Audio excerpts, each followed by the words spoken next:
This is America Daily, bringing you the best in truthful news updates and in-depth reports happening now. Welcome to America Daily. I'm Jessica Beatty. And I'm Vanessa Rios Gomez. Today we'll be talking about Project Veritas' release of part 2 of a series of recordings provided by a courageous CNN insider, Carrie Porch, who blew the whistle on CNN's severe bias at the network, some highlights of Tuesday's Democratic debates, and Moody's presidential election model predictions and how they compare to their predictions in 2016. Plus, how exactly does impeachment work? So Project Veritas, whose mission is to investigate and expose misconduct, published part 2 of their hidden camera footage Wednesday, exposing anti-Trump bias at CNN. Project Veritas is known for its undercover Planned Parenthood videos and, more recently, for its social media insider interviews, showing anti-Trump bias at various social media companies. But they consider the CNN insider their biggest story of the year. The insider, Carrie Porch, works at CNN's Washington, D.C. bureau. He worked at CNN for 2 years before deciding to record hidden video to expose the rampant bias there. Here's a clip from the interview on why Mr. Porch wanted to come forward. Our most recent investigation began when Carrie Porch, a CNN satellite uplink technician, came forward and told us what was going on inside CNN. He saw political bias on every level, and this was coming from a man whose political leanings might surprise you. You can be a Republican, Democrat, whatever, that's fine, but it's very obvious, it's an unwritten rule that if you are center right, or heaven forbid, full right Republican Trump supporter, then you are not welcome at CNN. It wasn't just the 9 a.m. meetings, it was the conversations in the break room, on sites with producers, with the talent here and there, just in casual passing. I just want not only myself, but my child that comes in, my future wife, everyone. I just want us to have a free and fair election.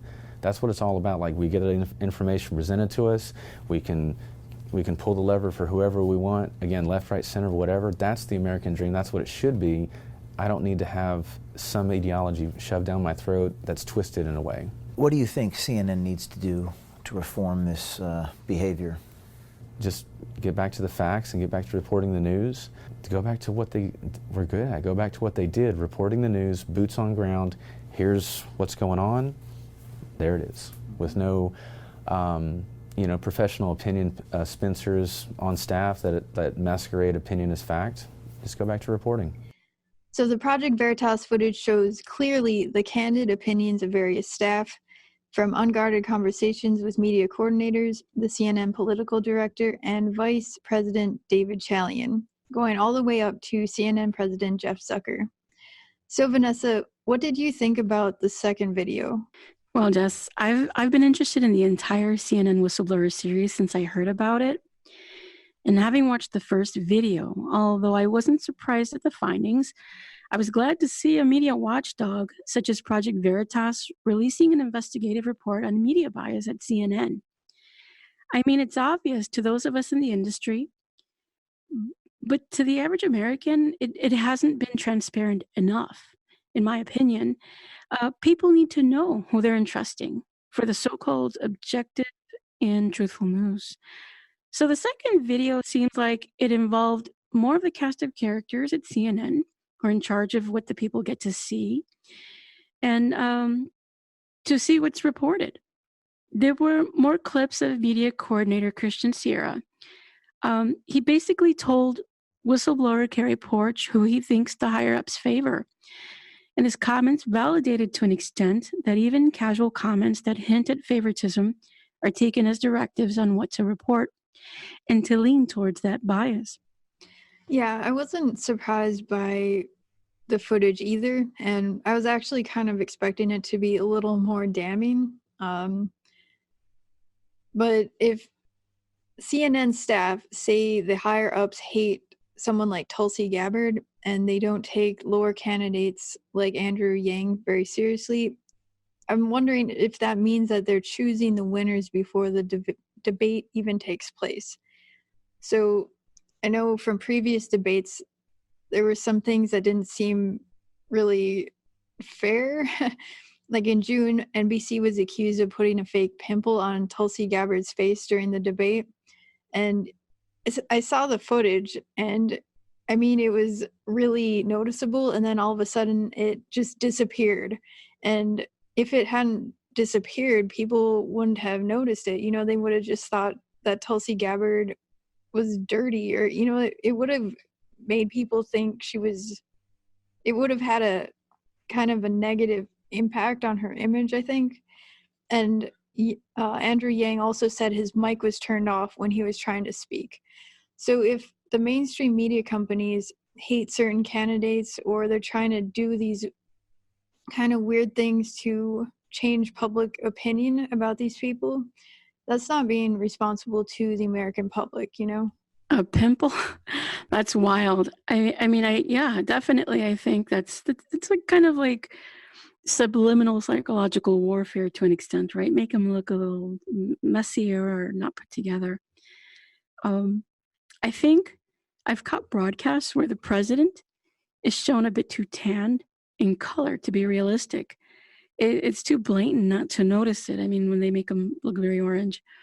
But people think that that's his makeup, you know, and that's the way he likes it, or that he's tanned himself with that, you know, to that extent.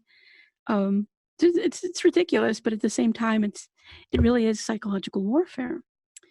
So with these videos, I found it notable when Zucker pushed for the use of some on-air reporting time, designed more for ratings than for reporting news. Like, for instance, when he said CNN should do a segment on Democratic candidate Kamala Harris's call for President Trump's Twitter account to be suspended.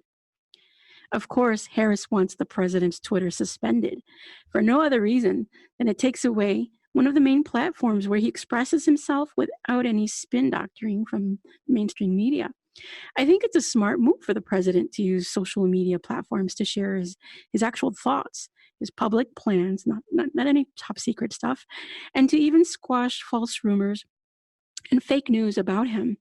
He can't count on mainstream media to give him fair airtime.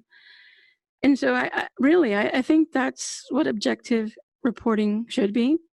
It should be fair, objective, and give candidates some airtime, equal fair time, to an extent, of course. But you know, because there are 20 people running at this point for the Democratic primaries, and to give them all equal fair time would be really tedious for all of us to even watch. So, you know, we can't, or media shouldn't broadcast all favorable or all negative news on any American president because of how the company media network president feels about him or her. Either tactic requires ignoring the facts, and the news is supposed to consist of mostly facts. So I think commentary and editorial opinion, however, can be just as prolific as factual news, but they need to be clearly labeled. Let the people decide. Give them the truth first is really what I think we need to begin doing, what they need to be doing. Yeah, amen to that.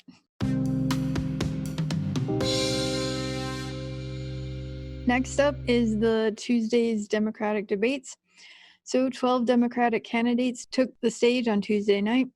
Some of the main topics they discussed were foreign policy, healthcare, their feelings about Republicans and President Trump, economic inequality, socialism, and they somewhat touched on the topics of employment, education, and the military. Sometimes there are issues that are bigger than politics, and I think that's the case with this impeachment inquiry. In my judgment, Trump is the most corrupt president in the history of this country. He has committed crimes in plain sight. And on this issue with Ukraine, he has been selling out our democracy. Multi-trillion-dollar hole. And without, I want to give a reality check here to Elizabeth, because no one on this stage wants to protect billionaires. Not even the billionaire wants to protect billionaires.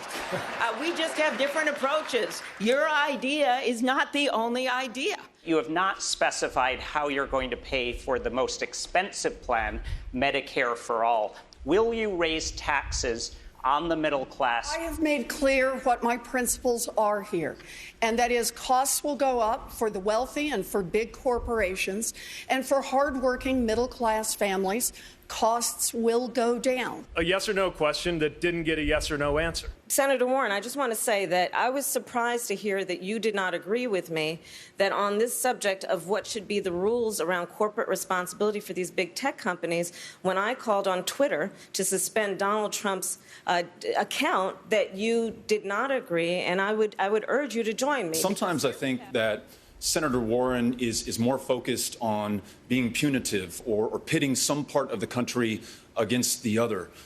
I'm really shocked at the notion that anyone thinks I'm punitive. Look, I don't have a beef with billionaires. We need a wealth tax in order to make investments in the next generation. My son's statement speaks for itself. If it's not okay for a president's family to be involved in foreign businesses, why was it okay for your son when you were vice president? Look, my son did nothing wrong. I did nothing wrong. Rudy Giuliani, the president, and his thugs have already proven that they, in fact, are flat lying. Hotspots around the world. What has happened in Syria is yet again Donald Trump selling folks out. And that's why do gotta go. And when I am commander-in-chief, we will stop this madness. Donald Trump has the blood of the Kurds on his hand, but so do many of the politicians in our country from both parties who have supported this ongoing regime change war in Syria that started in 2011. I think that is dead wrong. The slaughter going on in Syria is not a consequence of American presence. It's a consequence of a withdrawal and a betrayal. And when I was deployed, I knew one of the things keeping me safe was the fact that the flag on my shoulder represented a country known to keep its word. Think about how absurd it is that this president is caging kids on the border and effectively letting ISIS prisoners run free. We have ISIS. It's going to come here. They are going to, in fact, damage the United States of America. That's why we got involved in the first place. Huge monopolies protect small business and protect consumers. They don't know how this is going to affect their jobs. This is a disease of capitalism run amok. Have a 15-member court. Police violence is also gun violence. Women are the majority of the population in this country. People need to keep their hands off of women's bodies and let women make the decisions about their own lives. Thank you, Senator. How we're going to get it done. I'm going to say something that is probably going to offend some people here, but I'm the only one on the stage who's gotten anything really big done. But you know what you also got done, and I say this as a good friend. You got the disastrous war in Iraq done.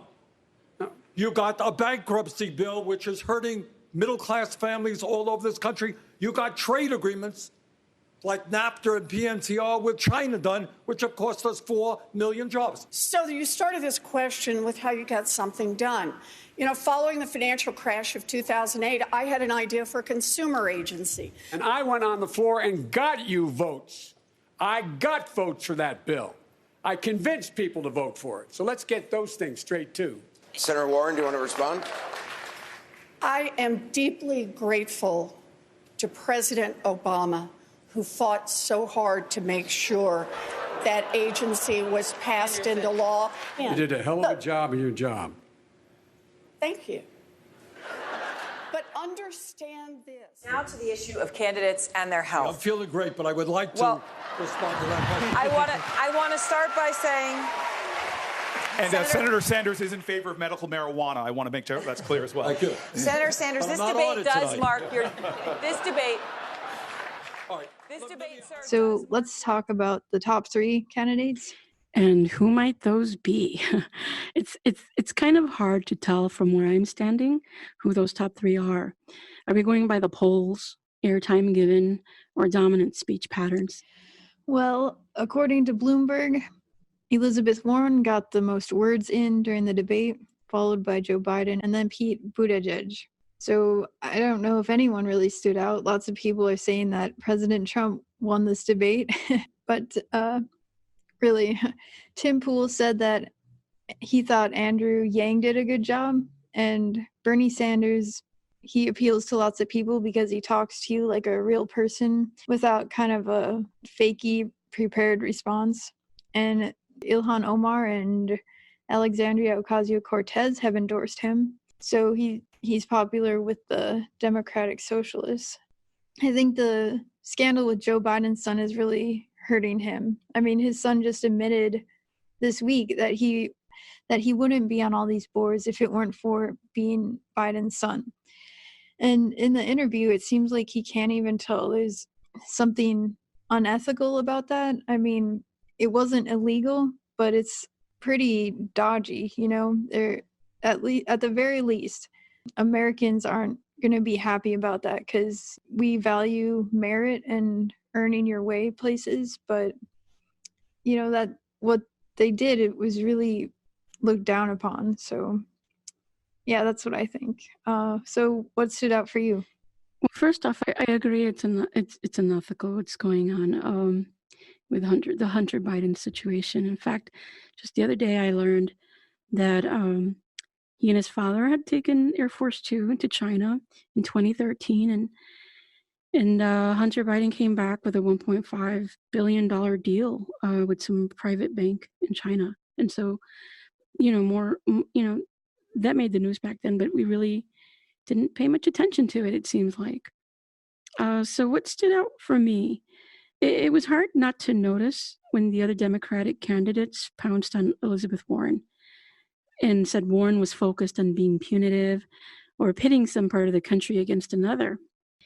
She looked around to see others' reactions at first, and she seemed like really grabbed emotionally by those words, and she seemed a bit miffed. After that, I noticed her comments kind of took on a heavy defensive tone, rather than her speaking her opinion and what her plans were. She was slightly derailed by that, but she kind of recovered. And so it was hard not to notice. And although I think that the opinion polls went up somewhat in her favor, I think it weakened public opinion of her in general. I agree.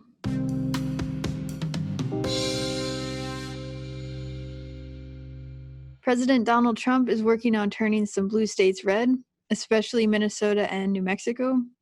And I read that they're hiring more staff in those states to focus on that. And if you're a Trump supporter, then we have good news for you. Moody's Analytics 2020 presidential election models predict Trump winning by a landslide in 2 of their models, and in a third model, Democrats barely win. So these Moody's analytic models are based on the economy, and they predict whether the incumbent president will win the popular vote in each state and in DC, and from there, the necessary electoral votes based on that.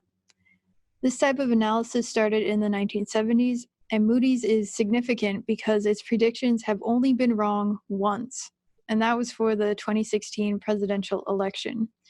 And to give you some context, you need 270 electoral votes to win the presidency. And in 2016, President Trump won 306 votes compared to Hillary Clinton's 232. So Trump had a 74-point lead. But these most recent models from this September show that if Democrat turnout is average, Trump will win by 126 electoral votes. So almost twice as much as the 2016 election. And if Democrat turnout is at a historic low, Trump is predicted to win by 222 points. And the only model where the Democrat candidate is predicted to win is if Democrat turnout is at an historic high. And in that case, Democrats are predicted to win by only 20 points. Coming up next, how does impeachment really work?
President Trump is facing an impeachment inquiry, with Democrats leading the charge. But how does impeachment work? And what has to happen to remove a president from office?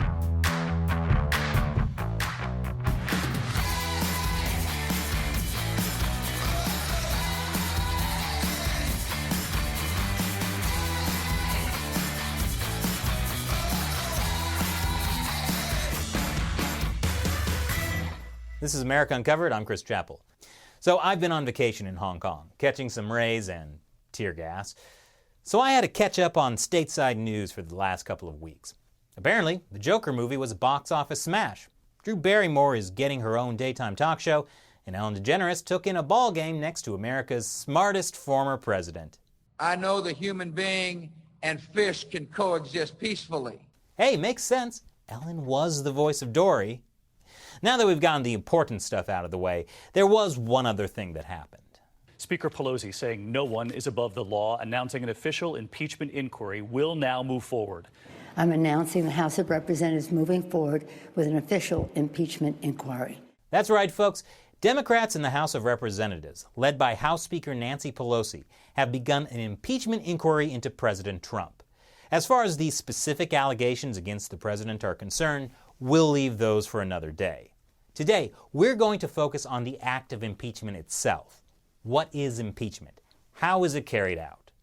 According to the Constitution, the President, Vice President, and all civil officers of the United States shall be removed from office on impeachment for and conviction of treason, bribery, or other high crimes and misdemeanors. Treason is essentially defined here as siding with a foreign adversary against the United States, while bribery is the reason parents buy children candy.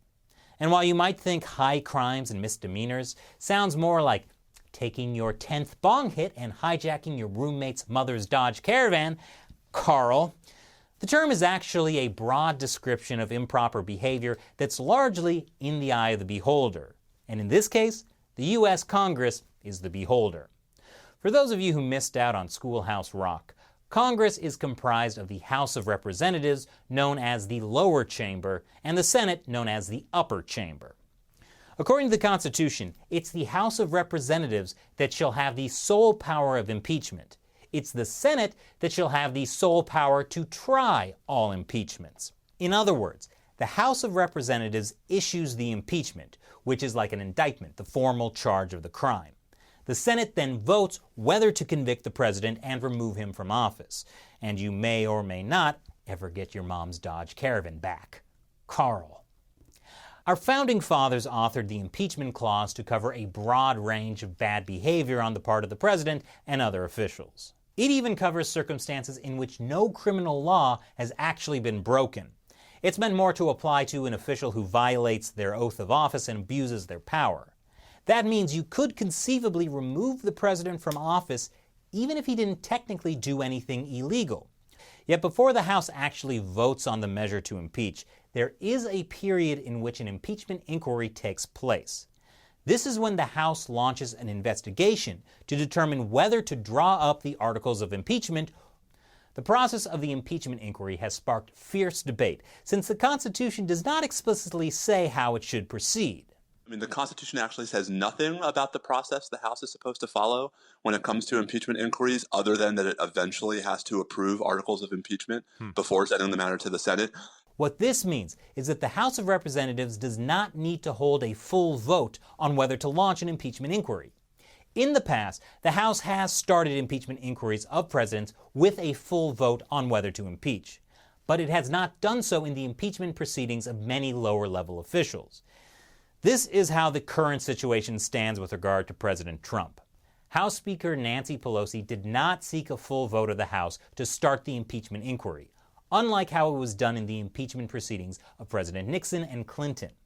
Instead, she delegated fact-finding responsibilities to the 6 House committees that are already investigating the president. Speaker Pelosi has instructed the committees to follow through under that umbrella of impeachment inquiry. The findings from those committees will then be sent to the House Judiciary Committee. If it passes the committee, then it goes to the full House for a vote, where it would only need a simple majority of its members to pass it. That could happen since Democrats control the majority of seats in the House. But even if the House votes to impeach the president, the impeachment still needs to be sent to the Senate for a conviction. Only 2 other presidents in U.S. history have been through the impeachment ringer to this extent. It happened to President Andrew Johnson in 1868 and to President Bill Clinton in 1998. Both of them were impeached in the House, but survived the Senate's impeachment proceedings. President Richard Nixon could have been impeached and actually removed from office in 1974 over the Watergate scandal. But before that could happen, he resigned. And that was before impeachment even made it all the way through the House. The Senate portion of the impeachment process is like a trial. The 100 senators are the jurors, and the House appoints what are called managers to prosecute the case. And the Chief Justice of the Supreme Court serves as the presiding judge. It takes 2/3 of the Senate to convict the president, meaning that 67 senators would have to vote in favor of impeachment. There are currently 47 senators who caucus with the Democrats in the Senate. That means all of them, plus 20 Republicans, would have to turn against the president. And that looks about as likely to happen as Donald Trump running for president of the NAACP. Then again, if we've learned anything from the Trump era, it's that you should never rule out anything. There is no set amount of time that the entire process has to last, meaning that the Senate proceeding could either take only a few weeks or months, or drag past the 2020 presidential primaries and into my summer vacation. But let's say the unlikely thing happens, and the president gets impeached in the House, and that enough senators vote to convict him. What then? The Constitution doesn't actually specify what has to happen. It says the Senate can go as far as removing the president from office and disqualifying him from being able to hold and enjoy any office of honor, trust, or profit under the United States. But that doesn't mean the Senate has to make that the punishment. And this has never been tested. So in theory, in the unlikely event that 2/3 of senators vote for impeachment, this could result in the president being A, barred from ever holding office again, B, barred from holding the office of the presidency, but still able to hold lower offices, C, removed from office, but still allowed to run again. Regardless, there's a reason that the impeachment process is so rarely invoked. It divides the country and is a process that depends heavily on party politics. Impeachment is not a fun undertaking, and whatever political side you're on, you can probably agree that there are many things that we would rather be seeing happening right now. So what do you think of the impeachment process? Leave your comments below. Thanks for listening to America Uncovered. You can also watch our video episodes at youtube.com/America Uncovered. Once again, I'm Jessica Beatty. And I'm Vanessa Rios Gomez. Thanks for listening to America Daily. Until next time.